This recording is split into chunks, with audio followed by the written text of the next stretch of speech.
Good evening. Welcome back to the Football Terrace. Thomas Tuchel is the new Chelsea manager. The formal announcement is on its way. He's reportedly taking charge of training tonight at 6 p.m. They're doing training tonight for him to meet his new players. We're going to be delving a little bit more in to the signing of this man. We're joined by some amazing guests tonight. Really excited to have them all on the show.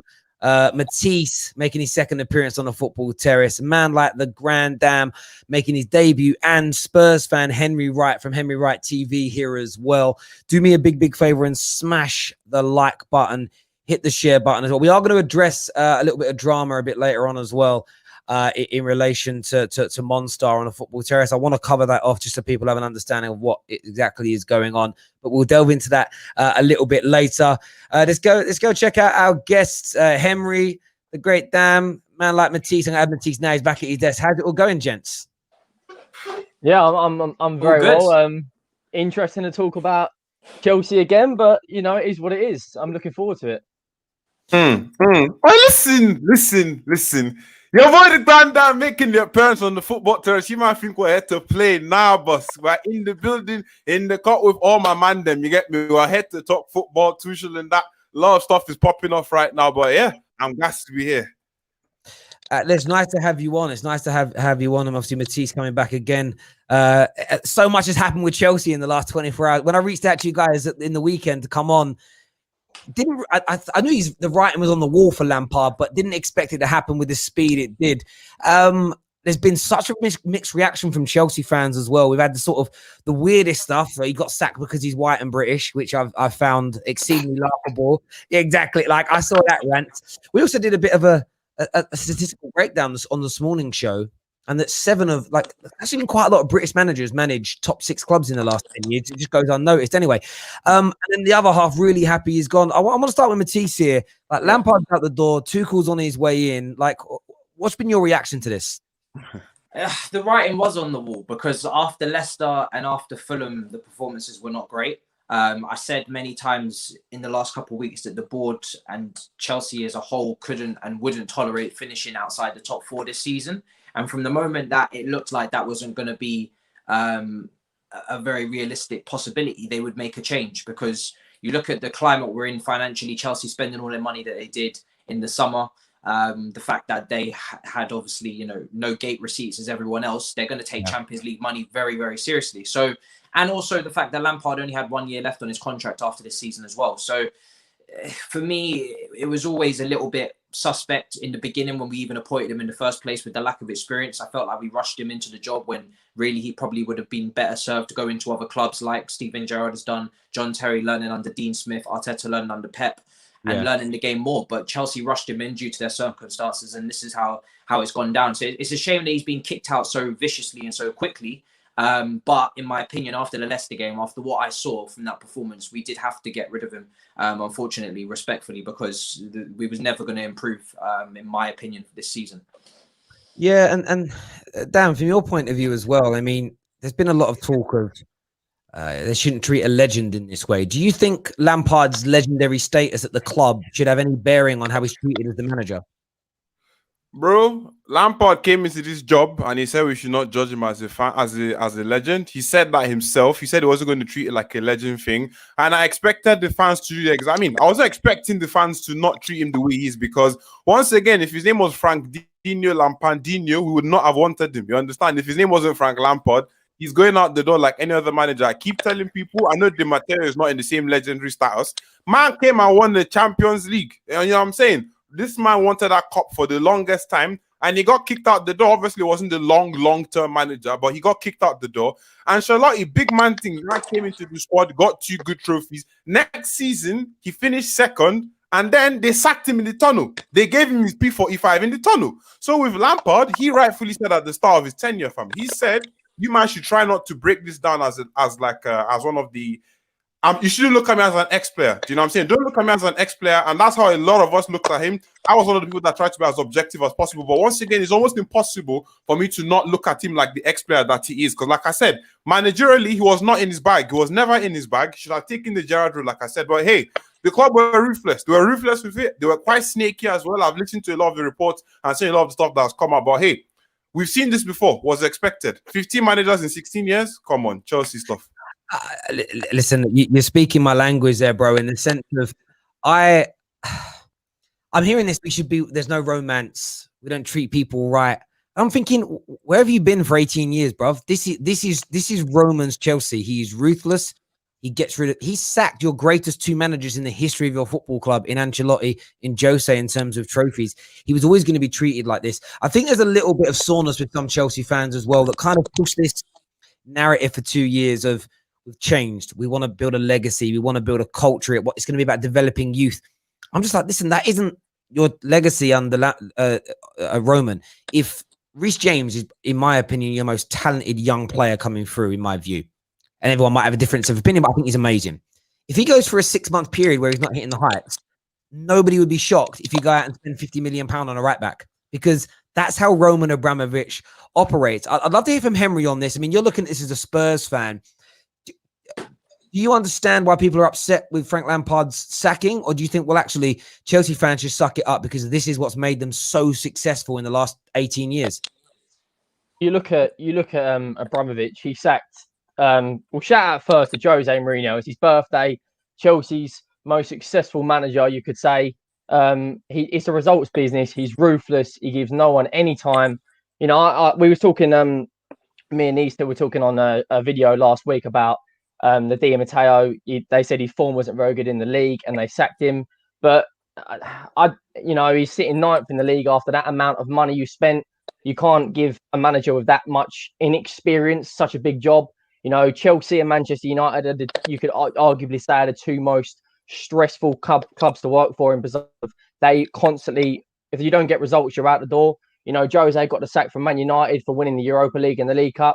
You know, Ancelotti got the sack from Chelsea for winning the league and the FA Cup. So if you don't produce, that's it, you're out the door. And you know, I don't think Tuchel was the right man just yet. I don't think that you can build a 5-year plan around him just yet. I mean, I would have got someone like Nagelsmann in personally, but you know, obviously Abramovich knows a lot more than me, and we'll have to see how he gets on. But you know, best of luck to them. I hear that from your point. Like, is it going to be an 18-month contract for Tuchel, the same as Lampard?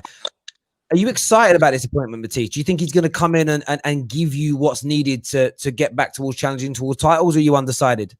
It wasn't my first choice. My first choice would have been two managers that are unavailable in Pochettino and Ancelotti, but it probably is short term as well. I don't see him doing 5 years. He's got a history of butting heads against boards, whether it's rightly or wrongly, whoever's on. I'm not sure the details of the situation, but it's combative anyway. But I am excited because he's more qualified for the job. I do expect us to rise up the league. I do expect him to improve our young players. I do expect us to play better football, and I do expect us to be a lot closer to where we should be in the league. Because from a baseline of just not being biased, he is simply a better manager.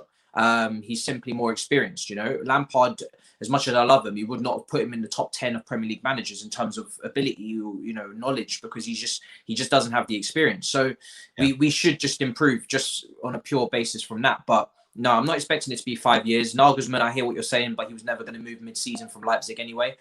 He's not stupid. He's not going to come into a fire pit like this. Money talks, especially though. when every club in the world would probably go after him if they was looking for a new manager in terms of the next best thing on the market, the next up-and-coming manager. So this is the best we could do. I'm glad we've gone with Tuchel and not Allegri. And Chelsea's project for me is a continuation. It's not living and dying by one man in charge. The same fundamental principles of, you know, bringing through young players, which Sarri started with Hudson-Odoi and Loftus-Cheek, playing attacking football, which we've started doing since Sarri, and we've continued to do now the last, you know, manager of Frank, and then also this new manager coming in. So there are certain things that Chelsea are trying to do continuously, regardless of the manager change, and that is the one stark difference from beforehand, where Chelsea would flip managers every 2 years, but they would also flip approaches, flip the way that they buy, flip the way that they play. From counter-attacking football to you know, attacking football every couple of years, and it just ended up leaving us with just a mixed bag in terms of a squad. So this is a little bit more consistent, in my opinion. Yeah, I agree with that. I think the concern I would have had as a Chelsea fan is Lampard did try to play open, attacking, in my opinion, expansive football. He did. It didn't always work. I think his biggest issue with Lampard was losing that dressing room. You can see it.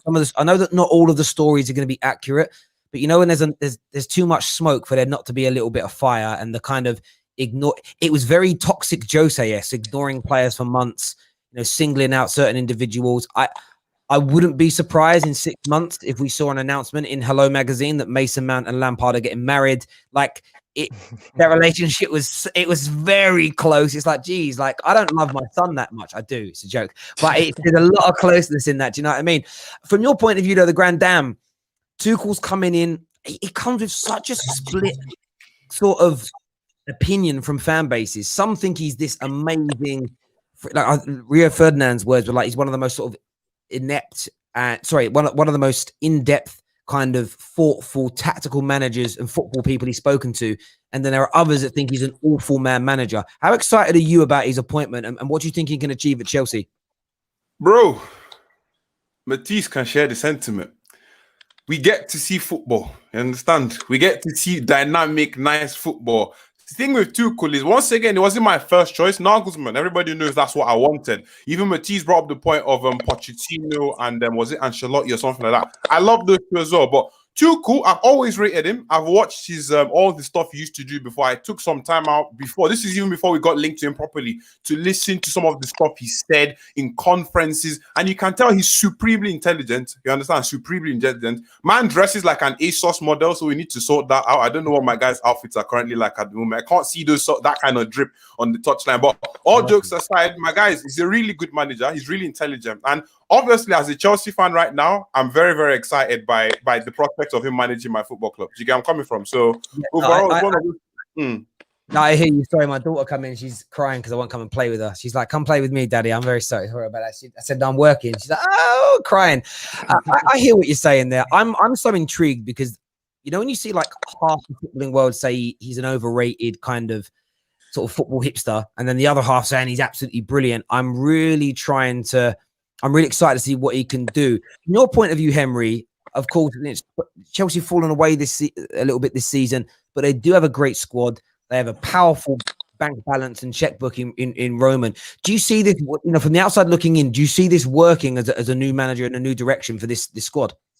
Yeah, 1,000,000%. I think Tuchel will, I think I'm going to go out on a limb. I think he'll get a lot out of the likes of Havertz and potentially Werner. I think he'll give that confidence back into the team. You could see the dressing room fell out of Lampard. You didn't have to be a Chelsea fan to see that. You could see in his press conferences, his interviews after the game, him getting agitated and arguing with people interviewing him. I think a new voice coming into the changing room, automatically lifts people. I think they'll go and beat Wolves on Wednesday, and then I think they might go on a bit of a run. They've got some serious talent in that squad. I mean, you've only got to look at the likes of Havertz, Ziyech, Werner. They've got talent. You've just got to get it to perform. And as soon as they get it to perform, the results will come. I think they've got the only realistic silverware. I don't think they're going to go and win the Champions League. So maybe an FA Cup run and get back into that top four. It's been a success. And then if he has a good start to next season, just build from there, really. But we'll have to just see. Yeah, it's such on a knife edge in terms of what's going to happen. In terms of challenging for the top four, we're going to move on and talk about Tottenham in a minute. A big game for them this week. Same as yourselves, at Wolverhampton tomorrow night. Tuchel looks like he's going to be in charge. I mean, do you look at this as could you go on a title charge from here, Chelsea, or do you think top four is more realistic this year? Go on. Like you speak. No, we don't do that. We're not really looking down that road. I think it's a lot like with this appointment. The way I see it is like I always told people, this project Chelsea had didn't start with just the manager. Obviously, Lampard was a crucial part of the project by getting the youth in and getting those people in. But the project itself is bigger than the manager. That's why he's been given a 1.5-year contract to actually come into the club and get some stuff done. As far as I'm concerned right now, the club top four is a done deal for them because next season they're looking to win the title with this manager. I don't know how they're going to do stuff in the summer window and how they're going to organize all of those things. But I'm not going to be looking at the title this year. Definitely not. Premier League is not what I'm going to look at this year. As a Chelsea fan, ideally I should be looking at that. But I just feel like with the way the squad is currently structured and the way we're lacking in midfield as well, we're lacking like a proper DM. I know that Tuchel doesn't necessarily use it through and through DM in his teams, but once again, it's something that he would benefit him massively. But overall, the way I'm just looking at the situation right now is Nope, I'm definitely not going at title charge. If I end up winning the title in some way, shape, or form, oh my god, my celebration should be shameless. But once again, you can't. Like, I'm not expecting him to come in and actually just boom. We're Premier League title contenders, because I don't see it that way, to be very honest. Yeah, I hear that. Breaking news has just come out that he is Sky have just said he's reported he's arrived at Cobham, so it's very, very soon that he's gonna be there, and he's gonna be announced any moment. It's kind of weird they haven't announced it now. They wait for him to arrive first. Maybe it's to get photos done or something. I suppose with COVID, it's not like they can just go to a hotel somewhere and do it with everywhere being shut. So it's probably the issue there. Matisse, how about yourself? I mean, expectations for the rest of the season. You've got an amazing squad of players. You've got a top manager. You should be confident in at least pushing for that top four. What would you say? Yeah, 100%. That's why he's been brought in. I mean, it's going to take him some time to implement his methods as well. We've seen some and heard some, interesting things about him, cutting the corners of a training ground and turning them into triangles to stop people from crossing overload. Diamonds, making his defenders hold tennis balls so they don't grapple and try and defend in that way. So he's got some interesting techniques, and he's definitely going to spring players into action in that sense. But 100% we're aiming for top four. That's always got to be the bare minimum requirement at Chelsea, in my opinion. If you're dropping below that, that's when you start to freefall and become, dare I say, Arsenal in the predicament they've been for the last few years, where they haven't been able to get in the Champions League. So, yeah, I'm looking forward to it. And for me, Champions League and an FA Cup, we've got a favourable draw against Barnsley next, and we should be able to get through that. And then you never know. Then we're in the quarterfinals. So those would be my two main objectives. Whether he can get through Atletico Madrid, I'm not sure. I'm not confident. They're a very, very good team. They're top of La Liga with quite a few games in hand as well. I'm not expecting us to get past him. It would be great if we did, but that's not where I'm going to draw the line with him. For me, it's top four in FA Cup. Yeah, I think that's fair. I think that's a fair thing. I mean, you never know. You could have you don't want it to end like him, but you could have a Di Matteo type resurgence. But I was saying this earlier, right? And he said this is not even an insult to Chelsea. If you won the treble from now, if you won all 3 trophies this season, right? And I look at the smile, like, yeah, we could. No. Chelsea fans shouldn't get held up on Lampard. If you won the treble now, and come December, the following season, you were sitting 8th and you were 15 points off the top 4, you'd sack Tuchel. That's we feel like, what's the culture? That's Chelsea's culture, how you treat managers. And it's almost like, I just think that's why I quite like the idea of these 18-month contracts they're giving, because that's saving you a lot of money in compensation. I think managers know when you come to Chelsea that you've got a very short period of time to get the team winning, or you're done. And rather than giving all these 4 or 5 year deals like other clubs do, and then you pay out, people don't realize that David Moyes only stopped getting paid a salary by Manchester United in 2019. Louis van Gaal only stopped last year getting paid a monthly salary from Man United. It's just hemorrhages. So the deals are pretty good in terms of contract length. Yeah, I agree, because again, even Lampard, I mean, he had a year left after this one. He's not the most highly paid manager in the world. That wasn't a year. It was meant to be extended. It was actually, that's one thing that came out as well recently, because of the whole thing was actually a 2-year thing, and then a 1-year option to extend if you met requirements this season. So it's just for the rest of the season. Yeah. Right. So even better then. So then it just goes to show they are putting the short-term contracts in, even if they don't 100% maybe believe in what they're going with. But yeah, I've seen reports come out that Chelsea favoured and wanted Pochettino if he was still available, a little bit more than Tuchel. Nagelsmann, we know, is their first choice in terms of German managers. So I don't think Tuchel was even their first choice out the gate. But obviously, in circumstances, he's the only one that's really available that you can get in quickly. So that's probably why the 18-month contract's been handed out, to be honest, as well. And that makes sense. And I think on top of that, I mean, there's just not a lot of options out there for the elite level clubs, really. There isn't, in my view, there isn't a manager out there that you say plays great football and is a proven winner at the highest level that's attainable. Does that make sense? It's almost like we're going through this age now where most of the managers are potential. That they're going to be the Nagelsmanns and the like, hopefully going to be the next Klopps and Peps and Jose Mourinho's, but no one's really there yet. It's kind of such an interesting time. You think about sacking managers. Poch is an example. Really good, but he ain't won anything. Nagelsmann I love, but he ain't won anything. And then you've got Allegri that has, but no one wants that style of football. Everybody wants to go into this newfangled world, which is great. Matisse and Great Dam, I know you guys got to shoot off and do your shows. Yes, soon. Yeah, I said probably another 10 minutes. Just Cool. prepare. Yeah, that's sweet. I don't want to keep you guys here longer. I want to speak Tottenham for a minute, changing the flavour somewhat. Are you happy? I need to ask you this question directly. Are you happy with Jose in your season? We've got quite a lot of regulars on our show, the likes of Alex, the likes of Eleanor, that are kind of Eleanor's middle of the road. Like Alex, I've never imagined our AFTV's tie, but in a negative term.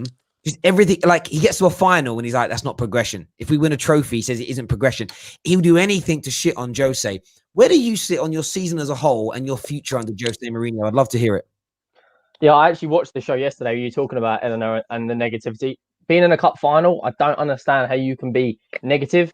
Don't get me wrong, I'm all for Jose at the minute because he's going to potentially win us a trophy, but it's not sustainable long term. You can't build a project around Jose Mourinho. As much as he's one of the best managers to live, he's won trophies at every single team he's been at. He is not long term. I've said this a lot on my channel this year. He's doing very well. I actually put a tweet out earlier about him saying that we're in the League Cup final, we're in the fifth round of the FA Cup, the last 32 of the Europa League. We're 7 points off top in the Premier League with a game in hand. We've beaten City, Arsenal, and United. The things from the outside looking in, but the football at times is absolutely atrocious. We've dropped more points in winning positions than any other team in Europe. That is. We've dropped points against Fulham, Wolves, Palace, all winnable games. So at times it's frustrating, but on the grand scheme of things, we just need a trophy. That's all he's here for. If he wins us the Europa League, then or even the League Cup to us is like heaven, because we're just not used. We haven't had a trophy like since 2008. Since then, Chelsea have won a Champions League, three or four Premier League titles, FA Cups, League Cups. We're just slowly. I mean, we're not that far off. Damn, in trophies, it's embarrassing. It's absolutely embarrassing. Last time Spurs won a trophy, I don't think none of you man were shaving. I would almost put a bet on that. Like you all young bucks. 2009, wasn't it? 2008. Yeah, 2008. Sorry, yeah, the Carling Cup. Yeah. Yeah, I think it was actually playing with Power Rangers, Action Man and thing, bruv. Like it's crazy. Like, when you go back and I think about my life, I hadn't met the woman I went on to marry and divorce.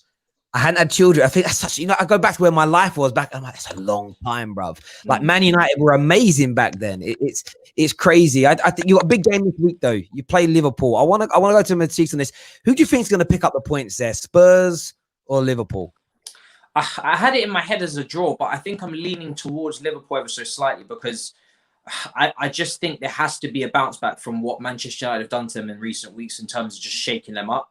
The thing is with Mourinho is that he is due a masterclass in terms of he's very good at going to these grounds and grabbing the headlines and managing to shake things up. And you can see as well, Liverpool with their centre-back combinations. You look at Harry Kane and Son, that's kind of perfect for them to go and destroy. So the game really is in the balance. If I had to make a call, I'd probably just pussy out and say it's going to be a draw, to be honest, because they're both extremely, they're right next to each other in the table for a reason. They're very, very good teams, but neither of them have been able to really make that final hurdle this season. Liverpool, they've had injuries, but also I think their squad is breaking down, fitness-wise, age-wise. They've been running hard at the pinnacle of English football for a good 3 or 4 years now. From that Europa League final defeat to Sevilla all the way up until the Premier League win last season, they've been running, the hard miles under Klopp. So they're aging team. So now just approaching their early 30s, a lot of them, where it was always going to break down eventually with that high press system. And then Tottenham, really it's just a case of Mourinho sometimes just not being brave enough. I feel he's got a lot of talent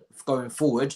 He's got a lot of ability to kill teams off, but he does sometimes just put the handbrake on too early for me, and that's maybe that's just him being cautious. But it's going to be interesting. I'll probably go over 1-1 draw because it could be those games where you hype them up to be everything, and then it just becomes this stalemate because you still got 19, 18 games left in the season. You don't want to throw everything at the wall. There's a lot of games to be played. You don't want to lose any ground on your rivals. So I'll probably go over 1-1. I think that's fair. How about yourself, Great Dan? Ooh, he's looking hella interesting. You get me? He's looking very, very interesting, that game. I agree with what Matisse is saying. But once again, this is one of those games where I feel Mourinho is going to absolutely do a shit housery and he's going to do something that will bring out the best in Liverpool. Liverpool are going to come because obviously, like Matisse said, that pressing system and the Gengen press wasn't really sustainable for so many years. They've won so many things now. You know, when you win a lot of trophies like that, it's very difficult to keep stuff up. All the players they have in that front three is very, very old now. A lot of people don't realize. They think they're all spring chickens, but now they're about to expire. You know what I'm saying? They're all relatively old at the point in time. Their fullbacks aren't looking as good as they are. And then you got Mourinho, who is going to go up against a big side like Liverpool that we all know how he's going to crap house his way to, or some sort of stupid 1-0 or 2-0 victory. So I personally, for one, definitely hear where Matisse is coming from, but I definitely see Tottenham winning this game. I don't know why Henry is smiling like that, because I hate you, man, bombastically, fam. I can't lie to you. I don't like your jersey in any way, shape, or form. But if I'm keeping it real and I'm keeping it real, like, I definitely do see Tottenham winning this game by a very, very narrow shithousery margin. That's what I've seen. Yeah. How about yourself, Harry? Are you confident? I've never said this before because our record against Liverpool is shambolic, but I actually think we might even go 2 or 3-0. I think Liverpool will have like 70-75% of the ball, and it will be a Mourinho, you know, get everyone back, pass to Kane. Son's going to make the run. It'll be a world-class ball, and we'll just it'll be the ultimate smash and grab, similar to the Man City 2-0 win. And, you know, the Arsenal game, we defended something like 60 crosses that game. It's Mourinho all over. He'll get the win. Liverpool will be crying, you know. And I've even said it. I've even gone out on a limb multiple times. They're not going to get a trophy or top 4 this season. Like, I want Liverpool to just keep sliding down. All we keep hearing is Liverpool this, Liverpool that. You know, would rather United go back up top than Liverpool. I'm sick and tired of hearing it. Mine is getting gas because you're going to win some BTEC trophy. Yeah, that's what you're on. That's what we need, mate. We just need a cup. I don't care what it is. We just need one. Shameless. You will get one. Have you seen Jason McAteery's gone on this like blocking spree of Man United fans? And some, I've read the tweets that like they're saying nasty stuff, but loads are just sort of like taking the mick out of him. He responded to the guy from Republic of Mancunia, this guy called Scott. And Scott just basically like put some facts out there. And I'm like, what I'm enjoying about some Liverpool fans at the minute is they're so rattled because for 12 months they've been on the decline slowly but surely. And they've kind of hit this point where the chickens have come home to roost somewhat. And I think they'll be back. And I actually think they can bounce back at any point. They could click. They've got such good players. They've got a brilliant manager. But you know what? When you've got a really good team that's going through a bit of turmoil, you just got to stick that knife in and twist it a little bit and banter them. And all our teams have had these little moments this season. United in the beginning of the season.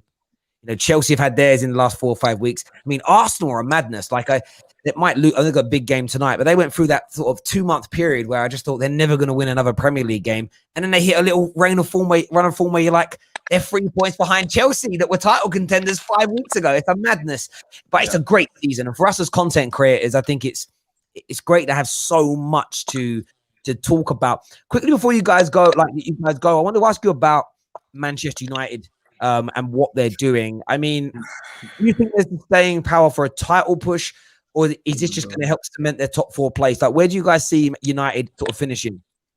I'm surprised to see how well United are doing. Because to be honest, I don't rate Ollie's tactical, in-game management or anything like that extremely highly. But what he has been able to do is bring that team together and get them playing for him. There doesn't seem to be any in-house fighting. He's got, the best players on his side in terms of Paul Pogba and etc. I think you'll fall short in terms of maybe, finishing 2nd or 3rd. When it comes to the battle starts to really take place week to week, I think we saw the difference in class between the two teams when Man City and Man United faced off in the semi-final of the Carabao Cup.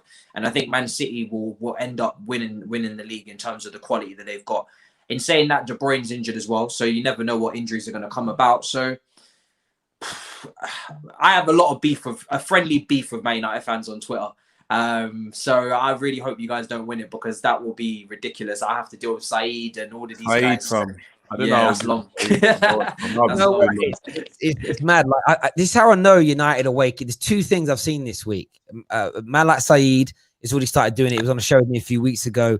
Didn't say anything. I saw man like Aaron, big up yourself, bro, talk about he did a little thing about Pogba and how well Ollie's done with it. I thought, oh, Ollie praise. So you're starting to see the Ollie outers kind of be more.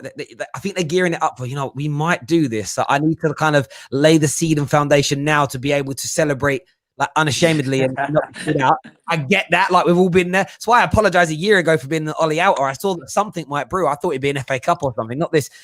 And the other side is I haven't been called a Southern glory hunting Cockney Red in 8 years. Suddenly, my timeline's filled with it. And I'm like, that tells me people are scared because I've been a mank who's supported a failing club for 8 years. Now we're back at the top of the league. I'm a glory hunting Cockney Red, and I've missed it. I got called this for 30 odd years of my life, and then it went missing. So happy days indeed. Happy days indeed. Listen, one of those mad things. Like I said, I mean, I'd also touch on United. Like I said, I don't know how I'm going to deal with this. You know what I'm saying? I can't lie to you. You know what I'm saying? I've got some people, I mean, Matisse is definitely the one of he suffers the brunt more than I do with the big six and all of them lot around. So I don't know how you're going to deal with all of that. And now we've got Terry in the building. There's always probably going to take the piss when they win the league or something. But the thing is that I'd like to say about United team I know Lampard is more or less past news now, and I don't really want to bring it up too much. But one thing you guys had in that squad, or rather what you have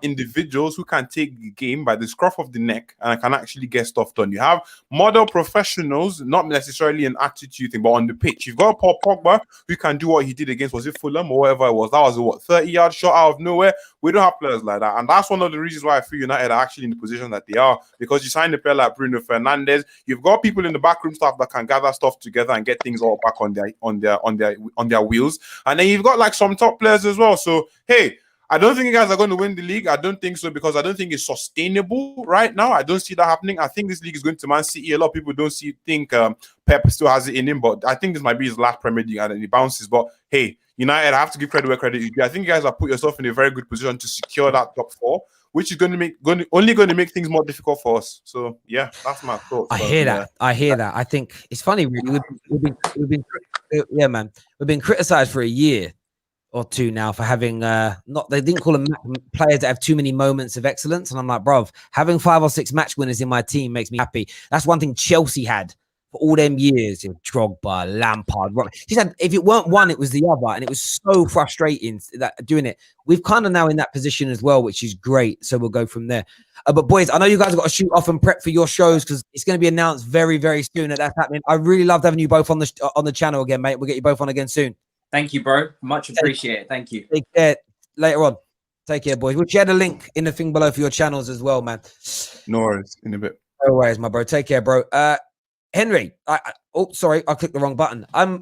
Just finally for myself, in terms of the Man United situation, we're going to open up the line soon and get some callers on after this. But like Henry, from your point of view, where do you see Man United going this season? I think you'll win the league. I think you'll win the league by 5 or 6 points. I think having Kevin De Bruyne out, you've got, their main source of creativity is now gone. They haven't got a natural goal scorer in their team. They've got no striker. I've said it for years. I don't understand why Man United or Man City don't go and buy Kane. He's that complete striker. He's top 3 strikers in the world. No matter who you support, he just is. I think you'll do it. You've got a World Cup winner in Paul Pogba. You've got a fantastic goalkeeper on his day. I know he's had blips, but Eric Bailly's a fantastic centre back. He's not even getting in a team now at the moment. Hasn't played the last couple of games. And you're finding ways to win. Good teams that get results that don't play well are normally title winners. And I think Man City won't. I think Ollie will sacrifice everything he can for the league games. The FA Cup, he's got an eye on it, but he doesn't really care too much. He'll probably play a weaker team because I know you've got Everton the same week because you've got West Ham. He'll play a weaker team and go, right, Everton's a bigger game for us. If you win that league title under Ole Gunnar Solskjaer, that's a massive success. I was one of the first people calling him a PE teacher, this and that, saying he wasn't good enough. I'll hold my hands up, and he's proven me wrong. Well, do you know what it is when it comes down to that, mate? Is if he goes on to win the league, of course he's proved everyone wrong. But that's all people like United fans. That's all they wanted, and every United fan's got a different way of going about it. Some were like, he isn't ready yet, but I'm willing to give him faith. Others were like, I don't think he's ready. Get rid of him, bring somebody else in. And look, I mean, there's no way of knowing. We could have bought Poch in a year ago and we'd be in the same position. We could be in a better position. We could be in a worse position. That's all just conjecture. There's no way of knowing. What we do know is that Ollie's turned things around. And the difference between Ollie and Lampard's situation is that Ollie kept hold of that dressing room. And the one thing that was kind of my turning point. There was an interview with Matic at sort of it may have just been before, maybe just after the sort of lockdown period happened. And he was talking about how he's noticed improvements in Ollie and was really praising him. And it was interesting because in the beginning of the season, he was frozen out of the team because he weren't being played. And there was a few murmurings of him being upset. And it was kind of a turning point in my mind where I thought, players have got his back, you know. Mm. If the players are all backing him and talking nicely about him and working hard, and every time things got on top, they pulled out a performance. If they're all backing him, are they seeing something that I'm not? You go back to Fergie's era, they always talk about, and a younger man like yourself wouldn't have been alive when this happened, but when they speak about his thing dropped off, get yourself back in again, we'll get you back on, bro. But what I was saying to people is, like, there was this time where Fergie was, like, everyone said he was on the edge of being sacked, but the dressing room never felt he was going to be sacked. And the board never wanted to sack him. A man like Henry's back with us now again. And yes, sorry, I'm not sure what happened there, but yeah, so the board were never going to sack him, and the players never lost faith in him.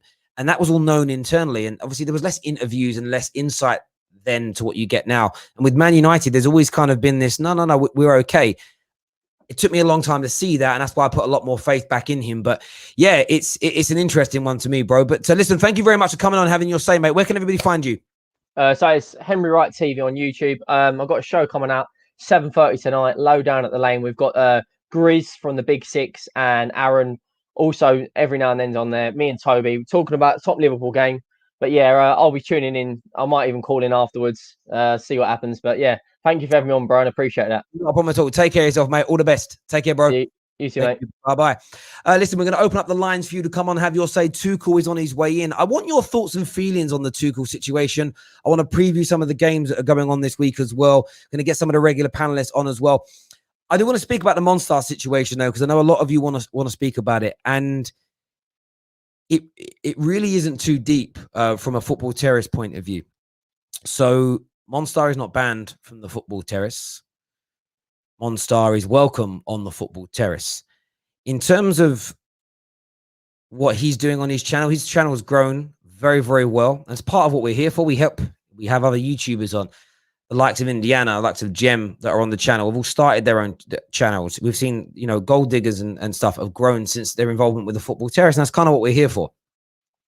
Monster, me and him have got to talk about this, and we have got to, but Monster's started doing streams now that are exactly the same as ours. Now, that isn't theft. That isn't stealing. That is not the way this is. It's not the way it's going to be. It's a simple case of you're doing shows that go on the same theme as us and the same concept as us, that go out at the same time as us. So as a business, is what we are. We're about to partner with a new company. We're going on to that next level. We're obviously not going to continue to grow and develop a channel that compete against us. It is as simple and as straightforward as that. And the group chat thing, again, nothing deep in it. In the group chat, we share a lot of internal information about ideas for shows, where we're going, what we're going to be doing, the subject matter that we're talking about. So if you're no longer in that sanctum and you're off and you're doing your own thing, and fair play to you for developing and moving forward in your own way, of course, we're not going to share that kind of information with you, because why would we? So as far as I'm concerned, that's it. And I've spoke to a lot of people within the football terrace and said to them, look, as we're moving down into this new direction that we're going in, and they're aware of what's going on, I have very much said to them that I want them to be here with us exclusively. We've got some stuff I can't talk about yet, but some big deals coming down, some new integrations that are happening. And I want to keep what we do as a collective exclusive for the football terrace, for match reaction shows, the top 6 previews, as an example, the transfer videos that come out, because we know you, the viewers, like it. I want them to be exclusive to us. They don't have to do that. If they want to go, and Aaron's done this, Aaron wants to go on multiple different channels, rival channels of the football terrace and others, and that's cool. Me and him are still friends. You crack on, you move on and do that. It's simply a case of people can't do both. And that's pretty normal. When I wanted to leave Barclays, I left Barclays, but they stopped paying me, or they stopped giving me inside information. They stopped teaching and training me within the industry. It's a pretty normal thing. So there is no animosity, there is no beef, there is no fallout, there is no aggression, there is no anger, there is no problem. It's as simple as that. If KJ tomorrow says, Terry, do you know what? I want to start my own channel. We're going to do live match reaction shows, live transfer videos, and our schedule is going to match your schedule, then KJ would go off and do that. He'd still be my friend, but he wouldn't be involved in the football terrace as a direct anymore. So that's all it is, as far as I'm concerned. And we are, we've been so lucky at the Football Terrace that it's gone from being a hobby, me doing a video driving to work in the morning, to this being a legitimate business that's about to be established, that's going to move forward. It's going to be my livelihood. It's going to be everything else. And of course, we're here to help people. We've given KJ and Nita, got some announcements about some other shows soon, but Maya, opportunities to grow. Whenever we give somebody their own show on the Football Terrace, we do something very different to other YouTube channels. We give them equity in the Football Terrace, so they own a percentage. So as it grows and it gets bigger, they benefit at the same time. So we've given a hell of a lot of opportunities and a hell of a lot of openings to people. Monstar's channel in itself, there's no doubt in my mind that part of its growth is because he is an excellent YouTuber, but at the same time, he's used this platform to grow himself. And if he was doing streams outside of our time slots and not the same stuff as us, we'd continue to have him on as a panel regular. And that's the final bit I'm going to say on this. The removal from the WhatsApp group, because it wasn't just him yesterday, it was multiple other people that I've spoken to directly who are not coming on the show as regulars. It is a space, it was a group that was set up for people that wanted to be on nearly every show we did. And it was a quick and easy place for us to share the links for the streams on. So there's a number of people that have moved on to other projects and other things, or taken a back seat from it. Some have removed themselves and some we've removed actively. So there is no beef here. There is no news here. There is no animosity here. I wish anybody that wants to go off and do their own thing, I wish them I wish them all the best in the world. But of course, as a business, we can't support and grow and push the development of a business that's going to directly compete with us. You'll never find an organization in the world that does that. So it's as simple as that, really. So as I say, if Monstar calls the show now and we share the link and he wants to come and have his say, that's sweet. That's not a problem. There's no, like I say, zero animosity. So yeah, that's it. And in terms of what did Monstar do? Nothing. Like, he did nothing. Like this a lot of the things I've seen you guys saying in the comments about this and that is just absolutely crazy. So yeah, as far as I'm concerned, it is what it is. You if you want to be, there's no more to say than that. That's kind of it, really. There we go. Someone here says, doesn't Igal do that? So no, he doesn't. So Igal does live watch-alongs, which we don't do, and Igal does his live phoning shows after we do. And me and Igal spoke about some other bits. So Igal will come to me and say, I want to do this story on this thing. Is the Football Terrace covering on its show? No.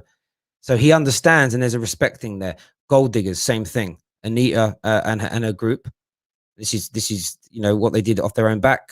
Terry, we're not going to stream with you helped us with X, so we're going to stream after. It's like a respect thing. That's all it is. But equally, if people want to go and do what the United Stand and AFTV and Rants does and I do, where we go live at that time of match reaction, that's fine. But of course, we're not going to promote that show and those individuals. That I don't really understand, what the issue with doing that is. But yeah, that's kind of it, really, in a nutshell. We're going to open up the lines now for you guys to have your say and do what you want to do. And come on and have your Terry's Mafia. Yeah, it's not really a mafia. It's pretty much the same as every business. So let me give you an example. I'd love you guys to tell me what you did. So I got a friend who rang me about this, and he's a cameraman. And I'm like, bruv, if you were taking an apprentice on set and you were teaching the ropes, but then you could see that he was, starting to tap into your client base and he wanted to make them his clients and he was getting the work instead of you, would you continue to take him onto sets? And the answer is no. And that's the same difference. So I respect everybody. Everybody's got an absolute right to go and do what they want to do in this sphere. If they start competing against you, they're competitors. And I'm well up for the competition. Let's do it. But of course, we're not going to elevate and promote you when you compete against us. That's it. Do you know what I mean? I've never, ever seen ITV show an EastEnders trailer. They've never done it, So it's as simple and as straightforward as that. Let's share the link for you guys to call up, have your say on the show today. We're going to put it in the comments section right about now. There we go.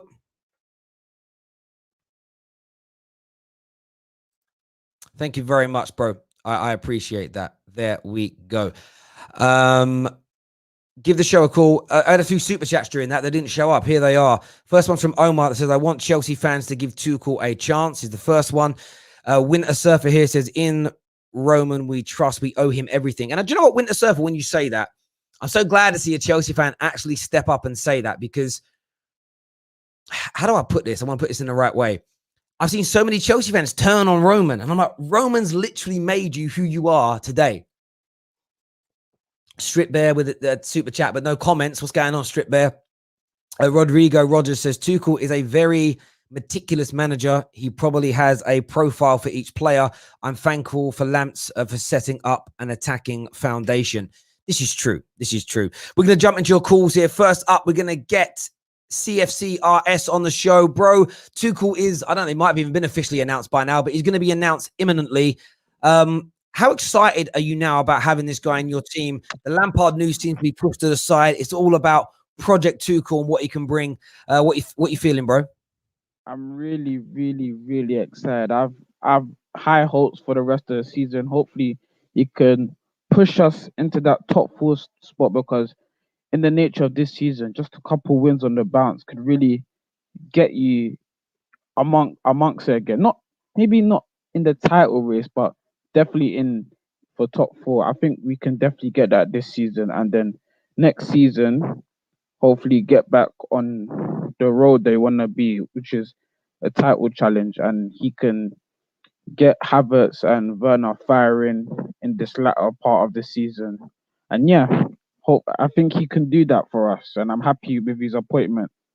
And I'm happy Roman was ruthless in doing what he had to do. Obviously, it's sad letting Frank go, but it's got to be done. Yeah, like literally, bro. For me, I'll make you absolutely right. Backing Tuchel is imperative. What if I take my Man United hat off for a minute? The worst thing now for yourself would be to have this kind of approach of I want Tuchel to foul to prove they were wrong for sacking Lampard. But in the modern day football sphere that we're in on social media, I think that's what's going to happen. Bro, thank you for calling the show and having your say. Really appreciate it, mate. Next up, man, like Pav's in the house. What you saying, brother? I'm good, man. Can I just quickly say something about your channel before I go into the topic I want to talk about, if that's all right with you?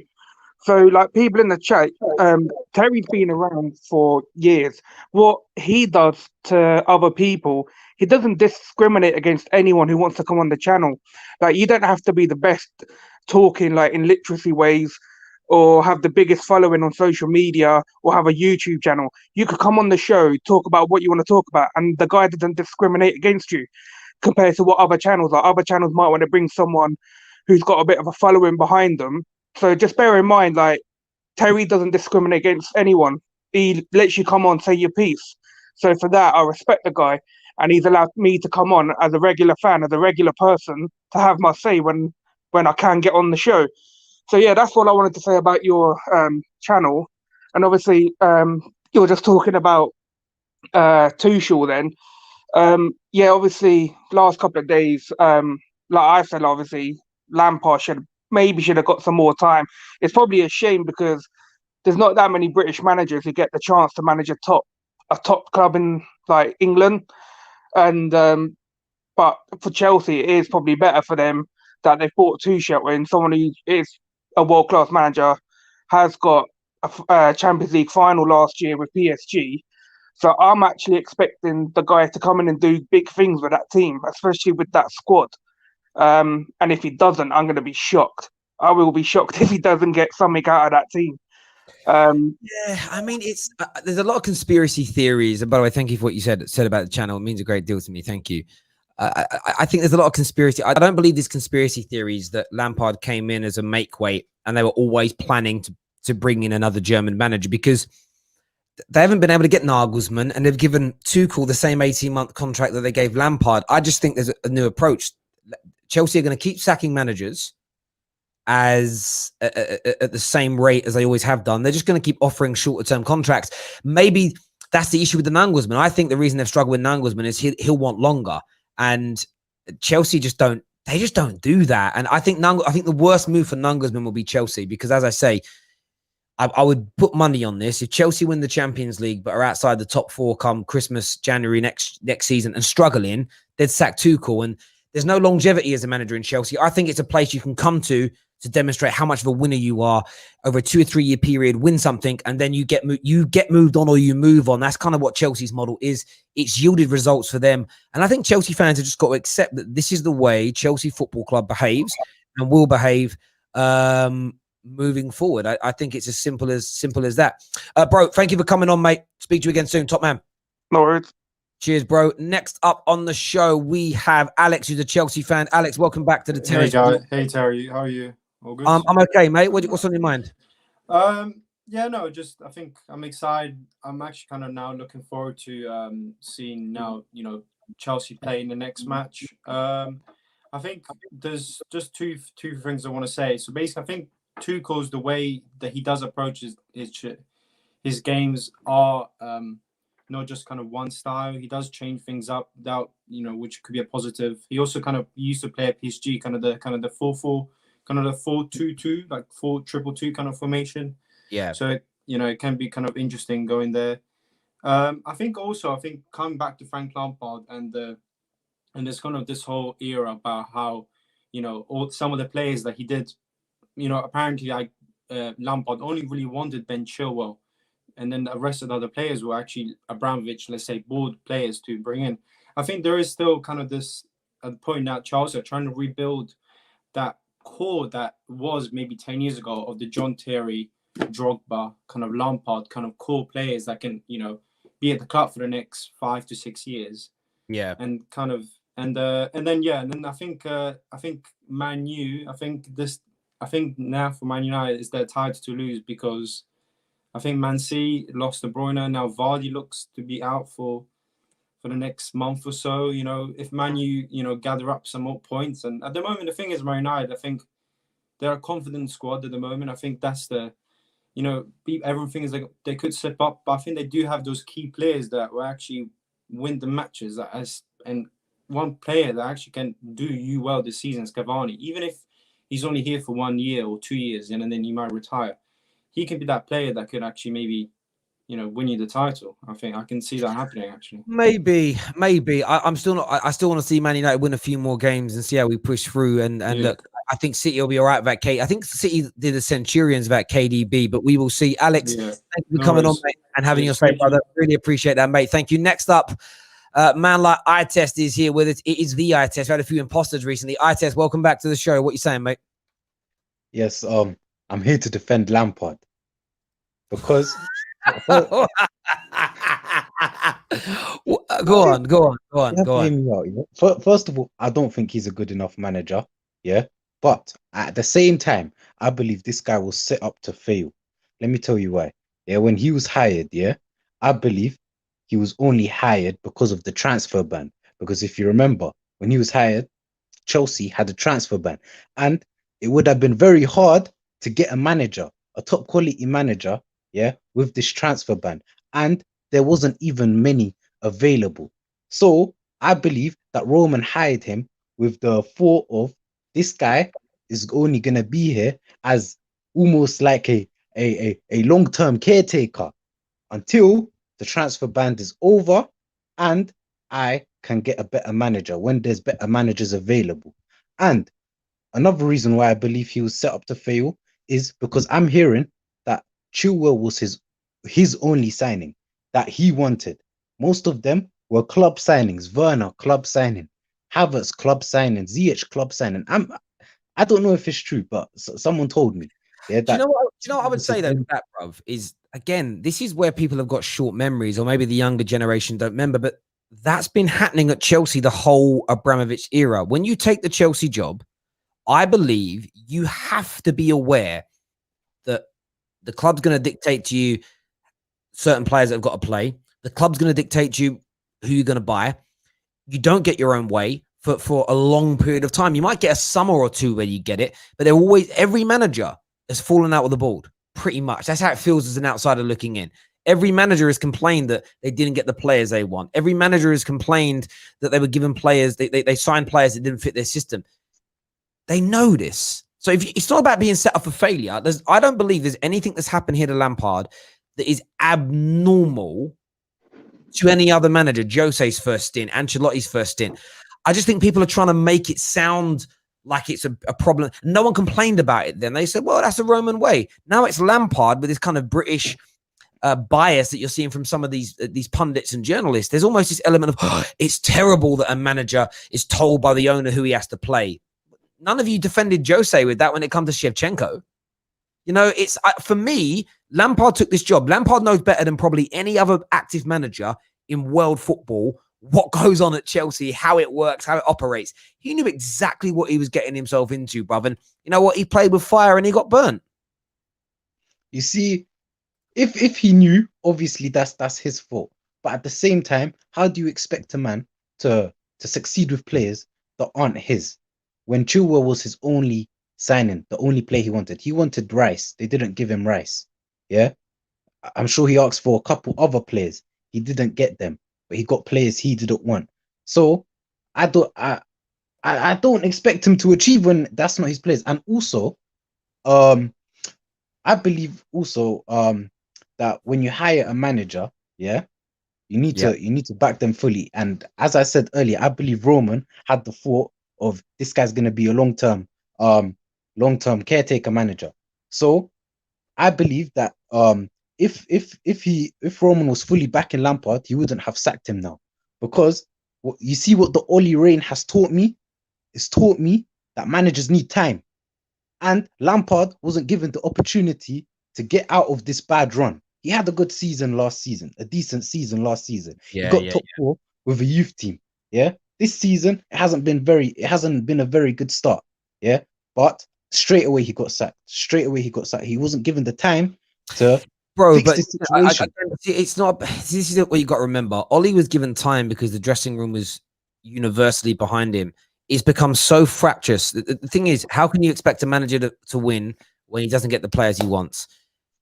That's been the Chelsea mantra since day one. A lot of Chelsea fans will try and paper over that crack and be like, no, not always. But you keep hearing it every time a manager gets sacked. The kind of notion of he lost the dressing room, bruv. The things he's done wrong can't be denied. You know, they can't be denied as far as I'm concerned. But listen, bro, I appreciate you coming on, having your say. Really do appreciate it. Top man, I test. Thank you, bro. A few people asked me, Terry, are you not doing the PS5 giveaway? We are. Have you noticed we were really pushing the newsletter back then? But with this new partnership that's on its way and new integration, which I can't say too much about here, you see the smile on my face, it makes me happy.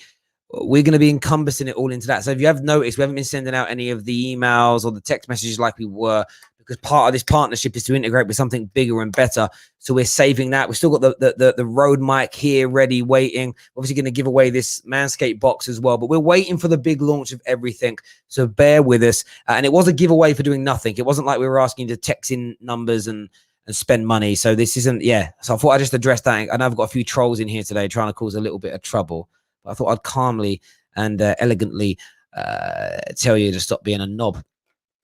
Some more super chats here. Mohammed says, eye test, you are long overdue. Your eye test is what Mohammed has to say there. Jesse says the transfer ban was over last January and Poch was available for a year. Man like Jesse die in the house. We're gonna do another caller here. We're gonna get man like Josh on the show.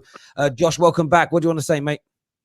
Oh, mate, I want to buy eye test some bloody aluminium foil. He's got that tin hat life going on, all these conspiracies with Roman, mate. That sounds like some American bunker shit. But anyway, I went around looking at some of Dr. Tuchel systems through Dortmund because I wasn't too well schooled on him and things like that. So I looked at his time in Dortmund and in PSG, and just having a look, like the systems are actually quite good. They fluctuate obviously match to match. It's a little bit more fluid than say Poch going to PSG. He sort of has a more like a solid system as opposed to Tuchel, who can be quite fluid with what he does in the field. But him coming into Chelsea, I don't have much concern or much like fear for Chelsea in the next few months, because he needs his bedding in period to get used to all the players, get used to the staff, get used to the climate, whatever. But basically the 18-month thing is you've got 6 months to get your shit together, and then you've got 12 months to get me a trophy, and you're going to be out or whatever. That's the long and short of it. So I'm thinking next year Chelsea will really give a push, because Tuchel's got a good background, and he's been fairly successful up until this point. So I think next year Chelsea will be a lot better off than they are this year anyway.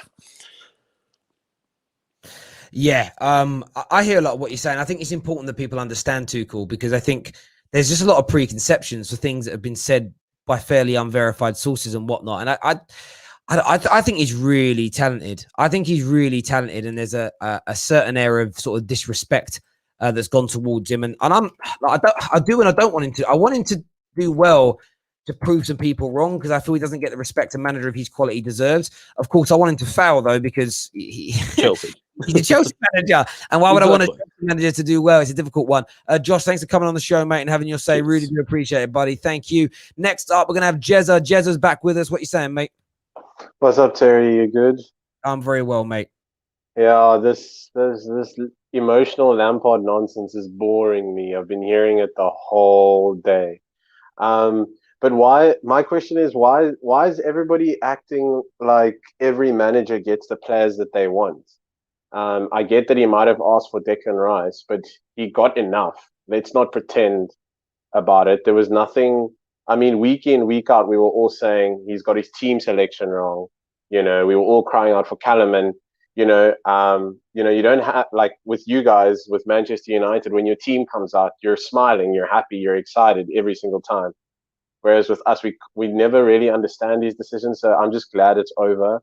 And this whole betting in period for Tuchel is non-existent for me. I want top 4 in a trophy, or a cup run. Yeah. I mean, look, in terms of betting in period, I do think managers need them generally, but at Chelsea, man's got an 18-month contract. That there's no time. Yeah. Like, so I suppose this is the thing. This is what I would say to Chelsea fans. Sometimes there comes a point in life where you've got a mirror. It's what KJ did so brilliantly here at the Terrace when it comes to Man United with vibes. The owners vibe it. Like 1 minute they're really on it, like they want to win. The next minute they're like they don't care. So let's just act the same and vibe it. With Chelsea, it's, we expect you to win in 18 months. So the fans should just adopt the same approach of win, like either progressive massively to we're on the edge of winning inside that time, or win us something. Without doing those two things,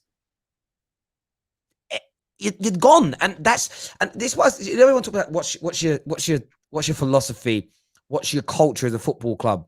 That is Chelsea's culture as a football club. And you either accept it because it's here to stay. Roman ain't selling the club in the next 5, 10, 15 years. Man ain't doing it.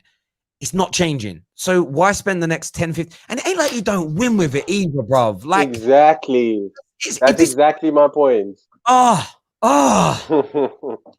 just, it really frustrates me. It really frustrates me. And which I wanted to say, with regards to Werner and Havertz, obviously we have to take into consideration, like, this is just me speaking towards the Chelsea fan base. You have to take into consideration these guys, like Havertz is 20. Okay. Yes, he's paid a lot of money, and a lot of people are, expecting a lot of things, but he doesn't necessarily decide what his value is worth. He's just worth that. And he's just going about his business. If you see him, I'm 21, so I can only imagine what it's like moving countries, etc., etc. I've been in the same country all my life, so I can only imagine what it is like moving countries and then getting COVID. And he's also moved with his girlfriend as well. So, like I said, some people that are calling him out, and some of the things that are said online about him, like, just ask yourself, what were you doing at 20? What were you doing with your life at 20? I'm already seeing what I predicted a few weeks ago, but I did it from a United perspective, but it's the same difference. What you're already seeing is this new divide of Tuchel outers, Werner outers, all the people that the Lampard inners looked at as being party to sacking the manager, they're turning on. And then what you'll find is the Lampard outers will go in the opposite direction, and they will start to overtly defend this guy's, because it becomes everything in this world now is polarized. People, there's no gray area with people. And I think that's why you get into a lot of frictions with people nowadays. It's all either either. And it's like, no, it's not either either. There is a middle ground for everything.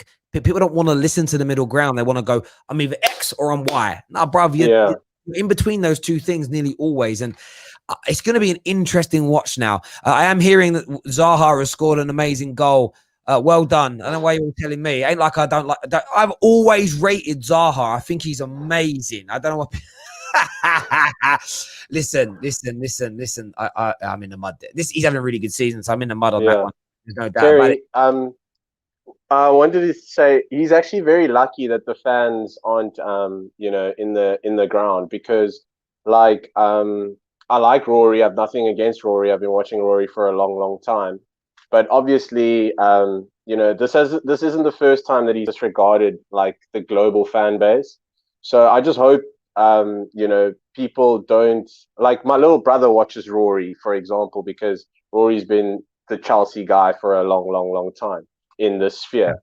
So he saw that, and that's what prompted him into sending me the message this morning.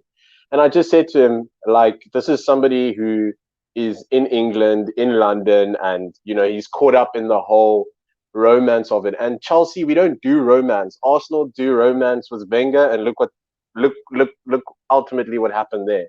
I know it's not essentially the same thing, but you kind of get where I'm getting at. I agree with Matisse. We can't drop out of the top four again. I'm sorry. I can't do Europa League. I can't. Yeah, it's. I hear you on that one from that side of things. No doubt about it whatsoever. Thank you very much, Nuri, for the super chat. Jezza, thank you very much for coming on, having your say, mate. Really do appreciate it a lot. Monsieur Ahmed's here. Monsieur, what you saying, my brother? I'm good, Terry. All good. How are you doing, Kay? I'm all right. What do you want to say, my man? Obviously, you know my stance on Tuchel. But the thing is, I just want to ask the Chelsea fans obviously we don't do hypotheticals, but if he doesn't improve the young players and they go back to buying players, is there really a culture change in Chelsea? Just that's what I want to ask. Listen, they can answer this themselves. I think that Chelsea, in terms of style of play, I think that they can keep moving forward with it. Chelsea will never be a team. They will give youth a chance, but they'll never let a youth player or a signing have, in my opinion, more than 18 months of underperforming before they move them on, same as managers. That's just their model. And it's as simple as that for me. What's going to be really interesting with Tuchel is just for the banter, I hope that he loves Mason Mount like Lampard did. I hope he loves him like Lampard did. It would be absolutely boss, mate. It really, really would. Monso, you're a legend. Thanks for coming on, my guy. No, thank you very, very much indeed. Next up, Mohammed's with us. What you saying, brother? Just want to say, Chelsea fans need to get behind Tuchel now, because if they keep having these divisions within the club, they're gonna go down a dark path that they need to avoid. That's what I just want to say. Listen, I think you're right on that. I really do, to a certain degree, mate. Thank you very much for coming on. Listen, everyone who's tuned in today, thank you. We're live again this evening after Southampton Arsenal. Big Premier League fixture tonight. Tomorrow United play as well. Like, it's mad. Games coming to plenty. Everyone who's tuned in today, thank you. Massive shout out to all of our supporters, all our new 700 new subscribers in a day and a half. Absolutely amazing. So thank you. And we've got some big announcements coming soon, some massive partnerships on the way, and I've actually bought new cameras as well for the studio, so really excited to get them operational. I've just tried to work out how to do it. I can't. I need KJ's help because I'm dumb when it comes to tech. Big things on the horizon. Thank you for all your love, all your support, and some of your haters out there. I know you're all here. I can see the comments, but it's all good. Take care, everyone. Goodbye. God bless, and I'll see you all again soon.